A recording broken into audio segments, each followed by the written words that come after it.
नमस्कार, मैं हूं संदीप चौधरी। अब की बार किसका बिहार, सवाल सबके जहन में। लगातार ये बात मैं कह रहा हूं, जवाब भी तलाशे जा रहे हैं इस सवाल के, और दोनों तरफ से ताल ठोकी जा रही है। अब एक बात साफ हो गई है, ये सीधी फाइट है, ये डायरेक्ट फाइट है नीतीश कुमार मौजूदा मुख्यमंत्री और चैलेंजर तेजस्वी यादव के बीच। बहुतेरे नाम हैं, उन पर हमने बड़ी तफसील से चर्चा की है।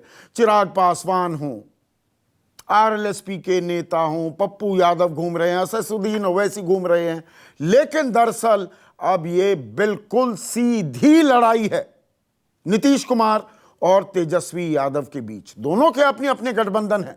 जेडीयू के साथ बीजेपी है, प्रधानमंत्री के साथ नीतीश कुमार साझा रैली भी कर रहे हैं।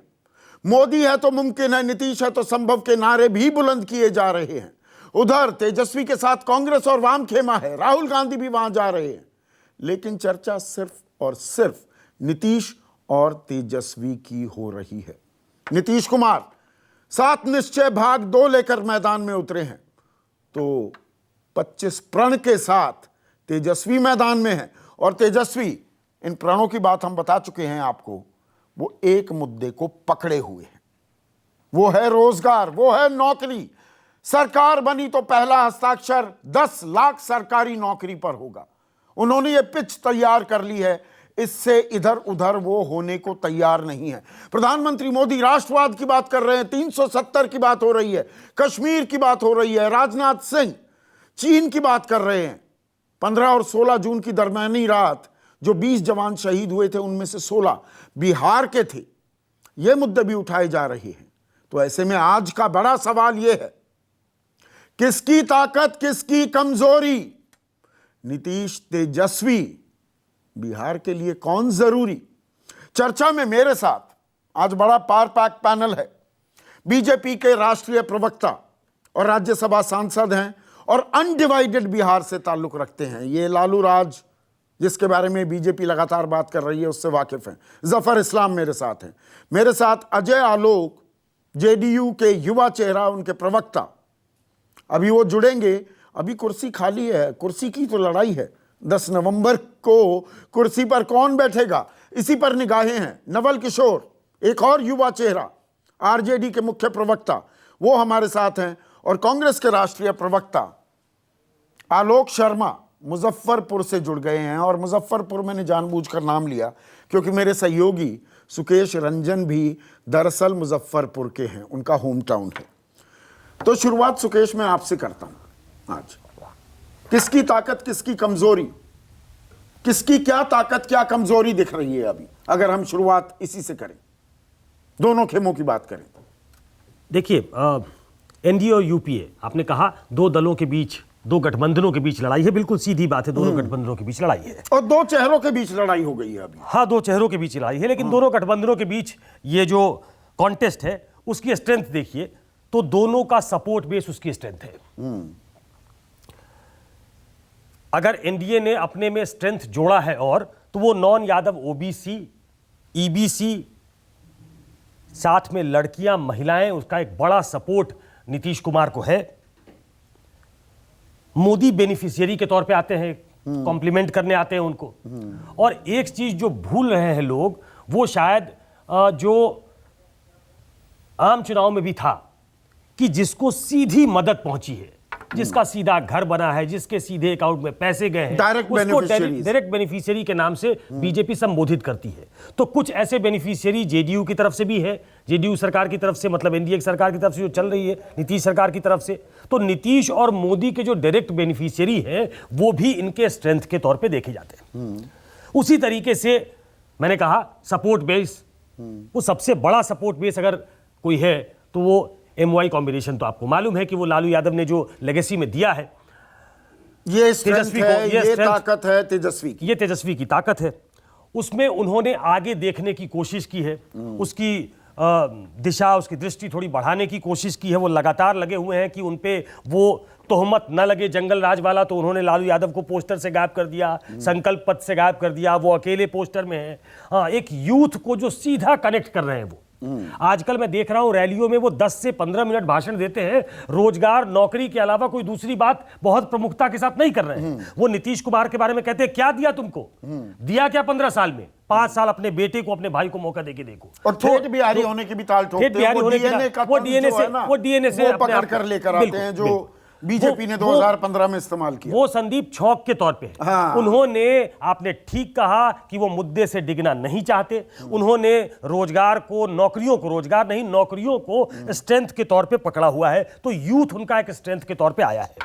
और एक जो सबसे बड़ा स्ट्रेंथ उनको दिखता है, जो मैं कहूंगा जो वीकनेस है जेडीयू एनडीए गठबंधन की, वो एंटी इनकम्बेंसी है। 15 साल की सरकार, थर्ड टर्म, उसमें जड़ता आई है, मैं लगातार कह रहा हूं। उसमें थोड़ी स्लैकनेस है, शिथिलता है, और उसका फायदा उसके डायरेक्ट बेनिफिशियरी अगर कोई हो सकते हैं, अगर उसको वोट में कोई कन्वर्ट कर सकता है तो वो तेजस्वी कर सकते हैं। अब यह है कि आलोक जी की पार्टी कितना कॉम्प्लीमेंट करती है। बीजेपी जेडीयू को कॉम्प्लीमेंट करती है, जेडीयू बीजेपी को कॉम्प्लीमेंट करती है। कांग्रेस अगर आरजेडी को कॉम्प्लीमेंट करेगी तो वह आरजेडी के लिए प्लस प्लस होगा। क्या वो कॉम्प्लीमेंट करती है? क्या ये उसकी वीकनेस भी है, उसकी कई बार स्ट्रेंथ भी है। तो जफर इस्लाम इसी बात को, और सुकेश कई दफ़ा इसी प्लेटफॉर्म पर ये बात कह चुके हैं, दरअसल आप इस बार डिफेंडर की भूमिका में हैं और 15 साल की एंटी इनकम्बेंसी भी आपके सर पर है, वो बोझ है। तो आप सुशासन की भी बात करते हैं कि 15 साल में हमने बहुत कुछ बदला है, लेकिन ऐसे गड्ढे में थे जिस गड्ढे के आप खुद प्रत्यक्षदर्शी हैं। आप इसी अनडिवाइडेड बिहार में पढ़े लिखे बड़े हुए, तो 15 साल में भी प्रधानमंत्री एक थोड़ा सा नुआंस दे देते हैं कि नहीं, उसमें भी 2014 तक तो काम कहाँ करने दिया। लालू प्रसाद यादव चले गए दिल्ली, केंद्र ने रोड़े अटकाए। दरअसल सही काम तो 3 साल से ही हुआ है, तो और वक्त की दरकार है। तो ये लोग मानेंगे क्योंकि आपकी डबल इंजन की सरकार है। 15 साल की एंटी इनकम्बेंसी सबसे बड़ी कमजोरी साबित हो सकती है क्या आपके गठबंधन की? देखिए संदीप जी, पहली बात तो कोई एंटी इनकम्बेंसी है, आपको ऐसा लग रहा है, लेकिन वहाँ हालात बिल्कुल डिफरेंट है। आप यहाँ से बोल रहे होंगे, हो सकता है आपको, आपके जो भी फीडबैक मैकेनिज्म है उसके हिसाब से आपको ये मिली है, लेकिन खबर गलत है आपकी, इसलिए कि वहाँ पर प्रो इनकम्बेंसी है। और दूसरी बात कि हम बिल्कुल निश्चिंत है कि हमें प्रदेश की जनता जरूर वोट देगी, इसलिए कि हमने भी, आपने सही कहा, डिवाइडेड बिहार में मैं रहा हूँ, और जब अगर कांग्रेस के प्रवक्ता अजय अलग ज्वाइन करेंगे तो उनको ये बात मालूम है, जमशेदपुर और जिस जगह पे हजारीबाग जहाँ पर मैं था, दोनों कैसा होता था पहले और अब कैसा है, और अब पहले से कितना इम्प्रूवमेंट हुआ है, ये सब देखा। 15 साल में किस तरह से लालू यादव ने उस पूरे बिहार को 15 साल से तो आप सरकार में, पिछले 15 साल का इतिहास, वो हिस्ट्री ऑनर्स क्यों करवा रहे हैं सबको? अपने 15 साल के बारे में बात क्यों नहीं करते?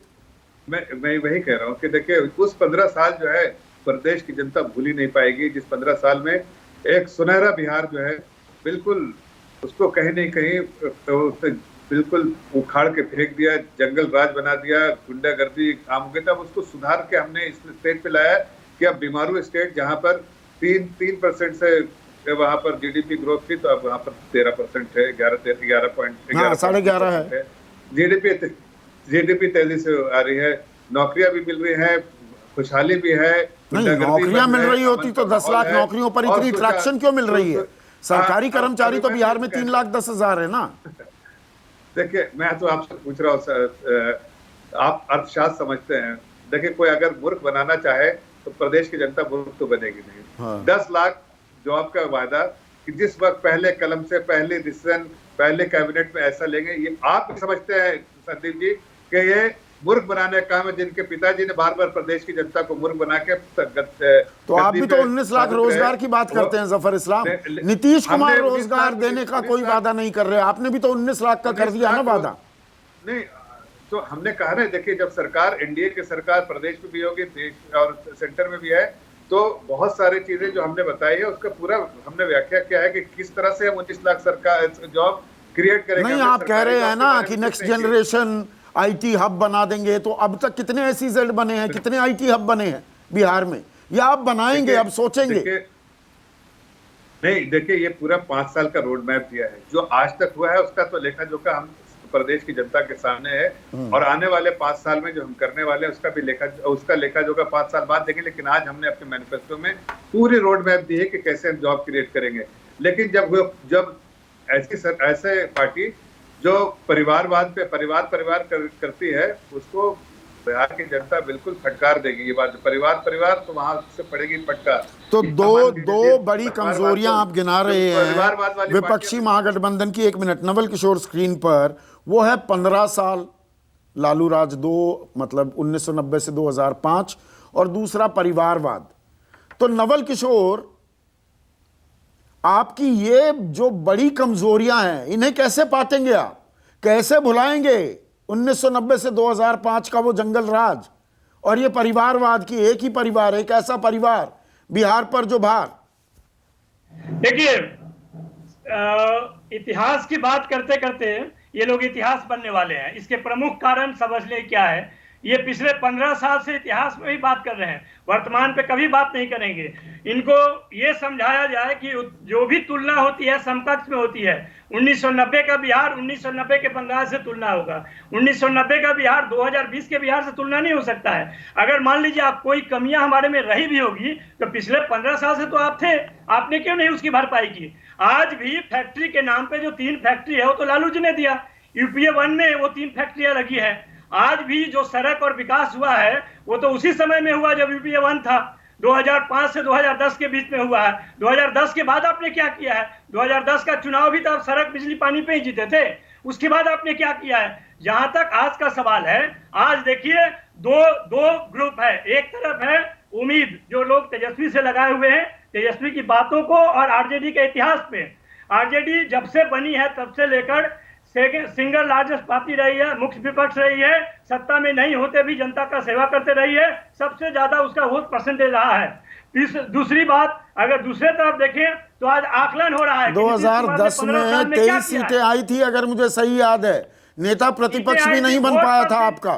संदीप जी, वोट परसेंटेज 2010 को छोड़कर सीटें 2010 में कम आई है, लेकिन उसके अलावा सीट में भी और मुख्य विपक्ष भी आरजेडी ही रही है। 2010 में भी सबसे ज्यादा विपक्ष की तो इस बार भी मुख्य विपक्षी दल ही बनेंगे। नहीं, विपक्षी दल रहे, हमने जनता के साथ रहा, उनके मुद्दे उठाए।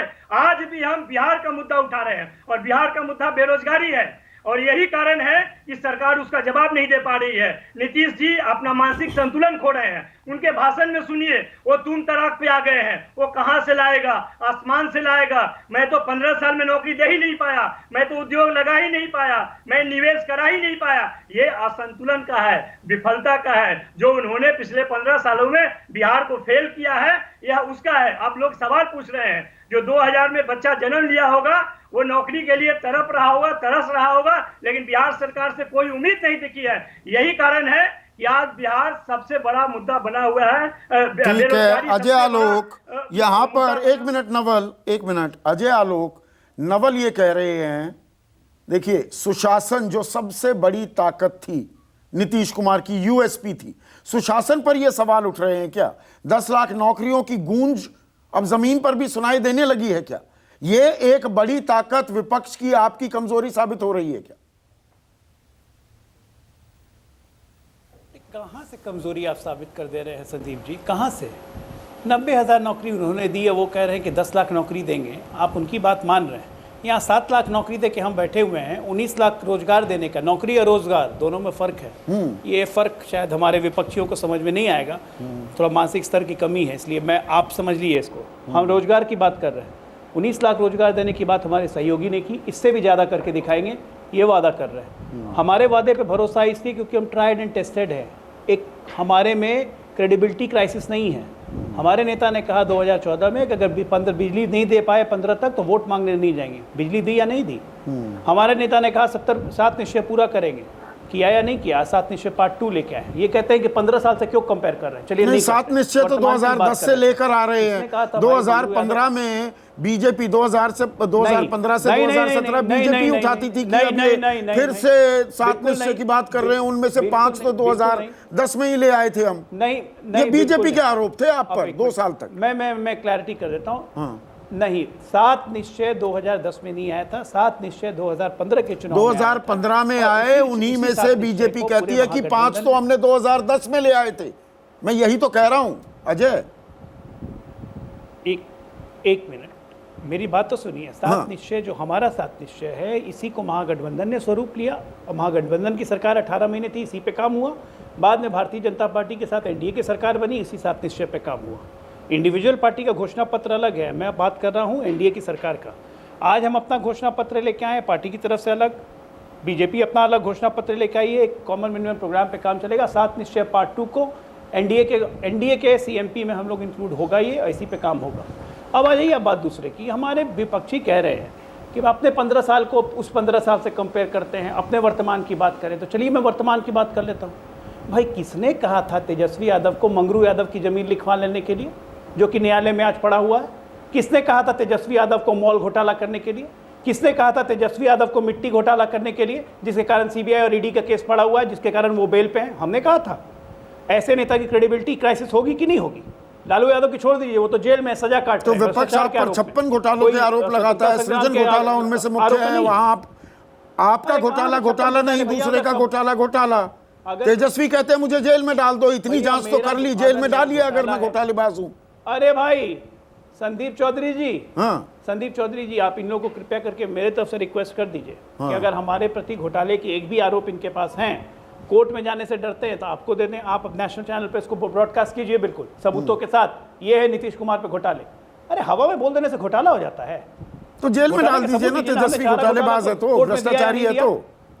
नहीं जाएंगे ही जेल में।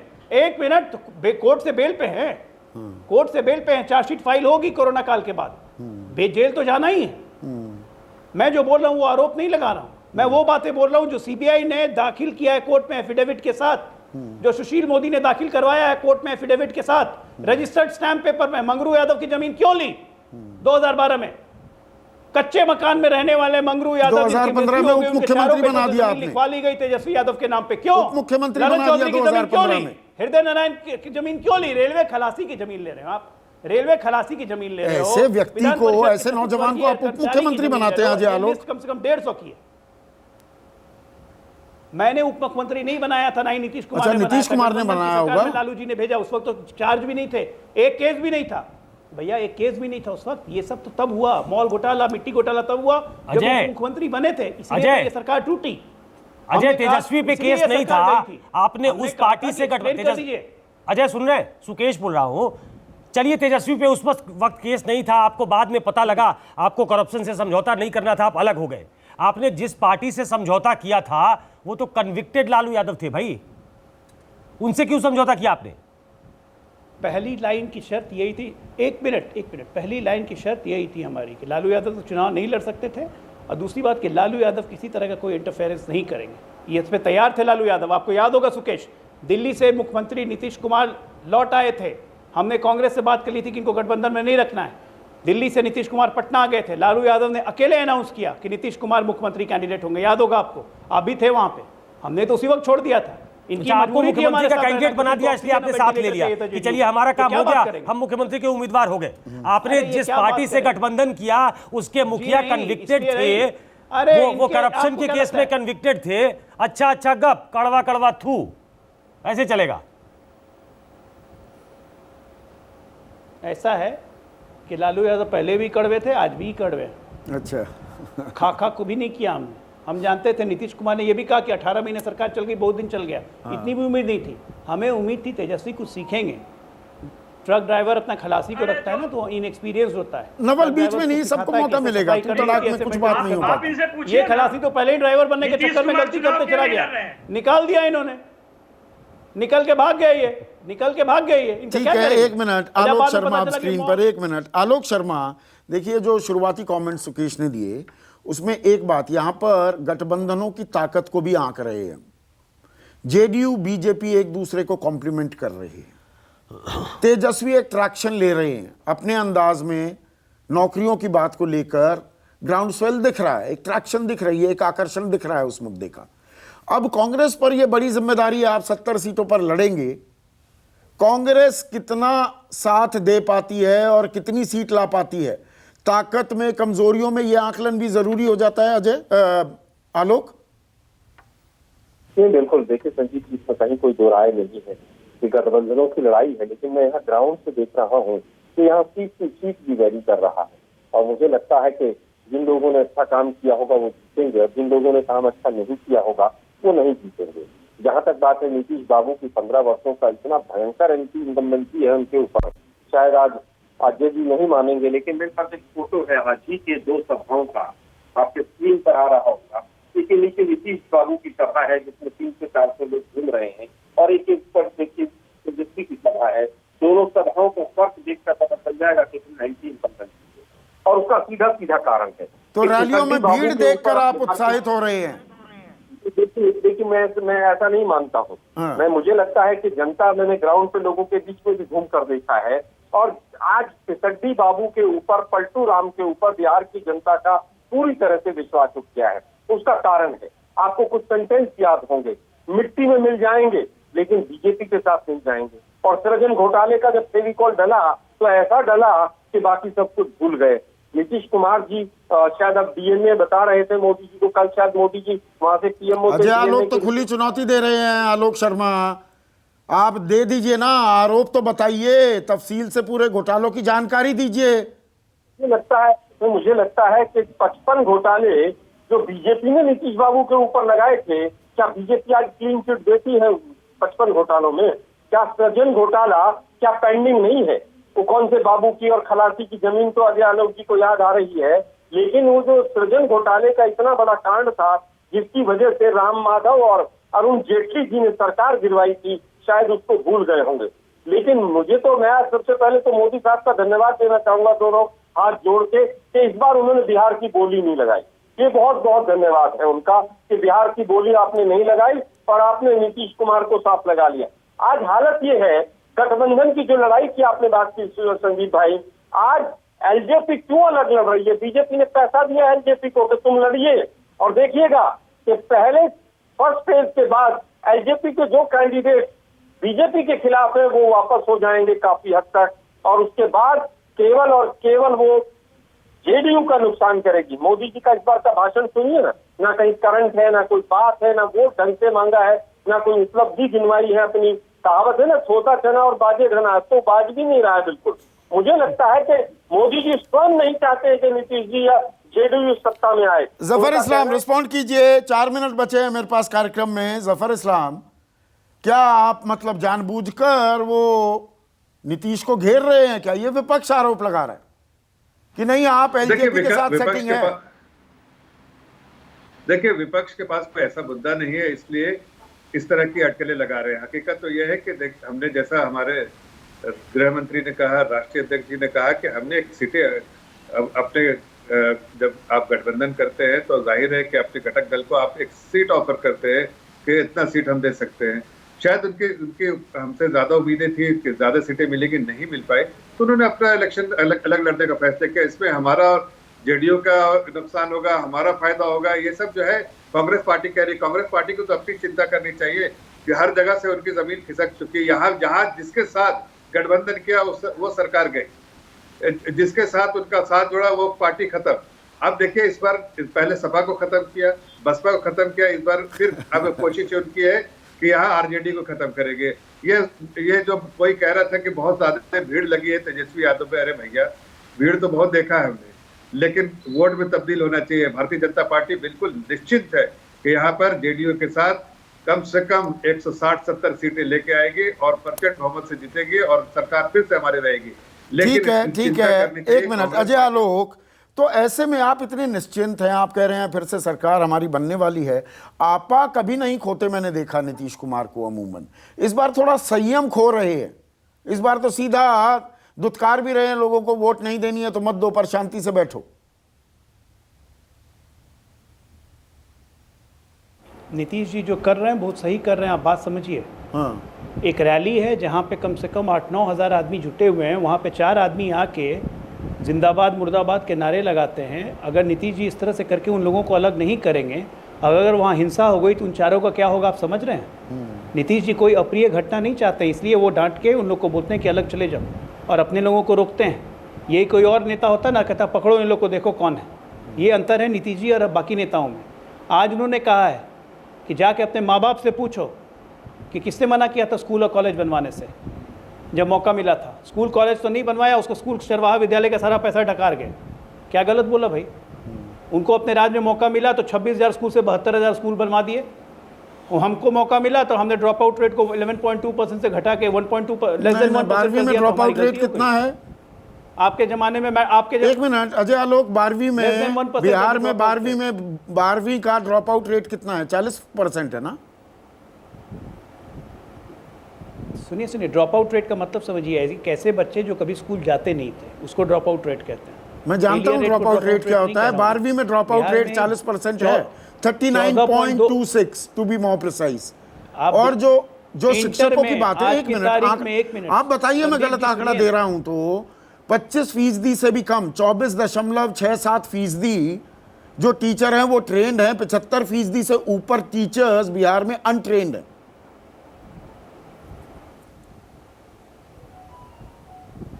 हमारा ये कहना है कि जब 2005 में इंटर के जो रिजल्ट अपीयरिंग कैंडिडेट थे वो थे मात्र 89,000 ओनली। हाँ, ये आपने टोटल संख्या थी 1,73,000। हाँ, ये ठीक है। आज अब सुनिए, तो आज के डेट में हमारे इंटर में 20 लाख से ऊपर लोग अपीयर करते हैं, जिसमें 10 लाख से ऊपर लड़की है। तो ये हम अपनी उपलब्धि नहीं माने। आज की तारीख में हम हर साल हम 18 लाख साइकिल बांटते हैं 9, 10, 11, 12 में लड़कियों को और लड़कों को। तो ये अपनी उपलब्धि हम नहीं माने। नहीं, बिल्कुल मानो। हम तो आंकड़ों पे बात कर रहे हैं भाई। हमने नहीं, पर मैंने भी इसीलिए कुछ आंकड़े मैंने पेश किए थे। पर नवल, एक चीज बताइए, 15 साल में ऐसा गड्ढा आपने खोद दिए लालटेन की। लालटेन तो आपका चुनावी चिन्ह है। अब घर घर बिजली आ गई, नल में जल आ गया, बच्चियां पढ़ाई कर रही हैं, 10 लाख से ज्यादा बच्चियां मैट्रिक का इम्तिहान देती हैं, पास हो जाती हैं बाकायदा। तो ये उपलब्धि नहीं है क्या? ये बिहार बदला नहीं है क्या? लालटेन युग तो समाप्त नहीं हुआ। लालटेन आज भी घर में मिल जाएगा। ये तीर के बदले तो मिसाइल आ गया। ये बात छोड़ दीजिए। आप स्कूल की बात करते हैं ना, और साइकिल और पोशाक की बात करते हैं। साइकिल और पोशाक पहन के जो बच्चियां स्कूल में जाती हैं, 30% में बिल्डिंग नहीं है, 70% में कंप्यूटर नहीं है, 80% में लाइब्रेरी नहीं है, टीचर अनट्रेंड है। कौन सा ट्रेनिंग दे रहे हैं? कौन सा तैयार कर रहे हैं? ये 2005 से जो बच्चे पढ़ना शुरू किए, 2017 में पहला 12th का बैच 70% फेल कर जाता है। मात्र 30%। जहां 89,000 बच्चियां मैट्रिक का इम्तिहान देती थी, 10 लाख से ऊपर दे रही हैं। आज भी कॉलेज में 6 साल में BA की डिग्री मिलती है। आप क्या बात करते हैं? आप जितने भी एग्जामिनेशन दिए बच्चे जो पास करके नौकरी के लिए इंतजार कर, ज्वाइनिंग के लिए 6 साल से इंतजार कर रहे हैं, ये कौन नहीं जानता है? जिस तरह से बेरोजगारी को आपने बढ़ाया है हर स्तर पे, जिस तरह से बेकारी को आपने बढ़ाया है, यही कारण है कि आज नीतीश कुमार को लोग दुत्कार रहे हैं और कह रहे हैं कि ना आकार है ना प्रकार है, वही नीतीश कुमार है। बिहार में कोई बाहर नहीं लाया है। और यही कारण आलोक शर्मा स्क्रीन पर। आलोक शर्मा, देखिए, नीतीश कुमार के लिए प्रधानमंत्री मोदी एक प्लस है। वो उनकी ताकत को और मजबूत करते हैं। राहुल गांधी क्या तेजस्वी की ट्रैक्शन को प्लस कर रहे हैं, या राहुल गांधी दरअसल एक लायबिलिटी हैं? अजय आलोक कहते हैं राहुल गांधी जहां जाएंगे वो और पार्टियों को भी खत्म करवा देते हैं। बीजेपी तो खत्म हो, कांग्रेस तो खत्म हो ही रही है। क्योंकि मुझे लगता है उनको अब पूरे उनकी तरह 10 तारीख को उनका पूरा समापन हो जाएगा JDU का, तो इस तरह की भाषा तो आएगी। हम तो पूरा पूछना चाहते हैं कि मोदी जी की जो नीति आयोग की रिपोर्ट है उसमें बिहार हाईएस्ट गरीबी रेखा से नीचे है 34%। अगर 15 साल इतना काम किया तो क्यों है ऐसा? आप मनरेगा में केवल 34% आप एवरेज यूज कर पाए हैं। कुपोषण हाईएस्ट है, 42% बच्चे कुपोषित हैं। गर्भवती महिलाओं में खून की या विटामिन ए की कमी 58% है। उसके बावजूद आप कहते हैं कि बिहार में विकास हुआ है। आपके पास बस नहीं है कि बच्चों को कोटा से ले आए आप। आपके पास मजदूरों को ट्रेन का भाड़ा देने के लिए पैसे नहीं है। बाढ़ आती है तो उप मुख्यमंत्री आपके सड़क छोड़ के भाग जाते हैं। ड्रॉप आउट रेट हाईएस्ट है, ट्रेन टीचर्स की रेशियो लोएस्ट है, बैंक सुविधा लोएस्ट है। इसके बाद भी आप कहते हैं कि साहब यहाँ पर विकास हुआ है। मुझे लगता है कहावत है कि 900 चूहे खा के बिल्ली हज को चली, तो अभी हज को जाने को तैयार है। 900 चूहे इन्होंने खा लिए हैं। न काम है, न तरक्की है, न रोजगार है, पर विकास बहुत है। ठीक है, तो विकास की बात हो रही है। वो फिर जो मैंने आपसे शुरुआत में पूछा, ताकत और कमजोरी का, दोनों खेमों का हमने आकलन किया है। दरअसल अब जनता जनार्दन के हाथ में है, कहाँ बटन दबाते हैं। पर सबसे बड़ा मुद्दा अभी ट्रैक्शन क्या पकड़ता दिख रहा है? हमने तमाम कमजोरियां और ताकतें गिनवाई। देखिए, एक बड़ा वर्ग वो एस्पिरेशनल वर्ग है, वो बिहार में भी अब लोगों ने दुनिया देख ली है क्योंकि कनेक्टेड है। ये इंटरनेट का युग है, कोई सूरत में रहता है, कोई बड़ौदा में रहता है, कोई मुंबई में रहता है, तो बाहर क्या हो रहा है सबकी छवि आती है, सबकी आकृति आती है, दृश्य आते हैं। तो लोग भी सोचने लगे हैं कि हमें भी वैसा बनना चाहिए। अगर 15 साल में हम विकास की राह पे हैं और हम BSP पे ही टिके रहे, ग्रेजुएट करके आगे बढ़ना पड़ेगा। बिजली, सड़क, पानी से हमें आगे बढ़ने की जरूरत है। ये आम जनता का मानस हो गया है। कोई भी इस बार जीते, मुझे लगता है कि उसको उस दिशा में ही चलना पड़ेगा कि हमें एक छलांग लगानी पड़ेगी, एक लीप लेना पड़ेगा। ये आप क्राउड देख के अंदाजा, मैं एक दूसरी बात पे जा रहा हूं कि एक तरफ साइलेंस है, दूसरी तरफ रोर है। आप सिर्फ उससे अंदाजा मत लगाइए। एक वो क्राउड जो ग्राउंड स्वेल दिख रहा है आपको तेजस्वी की सभाओं में, वो उनकी पॉपुलैरिटी, उनकी लोकप्रियता को भी दिखा रहा है। जो वो मुद्दे उठा रहे हैं उसको भी रेखांकित कर रहा है। लेकिन दूसरी तरफ उसको कमजोरी न समझा जाए। दूसरी तरफ जो उनका साइलेंट वोटर है, मैं फिर से कह रहा हूं कि वो जो डायरेक्ट बेनिफिशियरी है, जरा उस पर ध्यान देना चाहिए लोगों को कि जिसको सीधी सीधी अभी कोरोना के वक्त में या बाढ़ के वक्त में या फिर किसानों को जो पैसा मिला है, जिसने नरेंद्र मोदी की नैया पार लगाई थी, क्या वो एक ऐसा साइलेंट वोटर है जो इस क्राउड पे भारी पड़ेगा क्या? या फिर ये क्राउड दरअसल युवाओं का क्राउड है, वो सब कुछ ध्वस्त कर देगा, नीतीश कुमार और नरेंद्र मोदी का किला ध्वस्त कर देगा? इस पे निगाह होनी तो चाहिए। दोनों खेमों की कमजोरियां क्या हैं, ताकत क्या है? पर असल ताकत दर्शकों और खास बिहार वासियों आपके हाथ में है। बटन दबाने की जो ताकत है, ये जिम्मेदारी है आपकी और ये आपका हक भी है। अब देखिए 10 तारीख को पिटारा खुली जाएगा। अभी के लिए इतना ही। नमस्कार, मैं हूं मानक गुप्ता।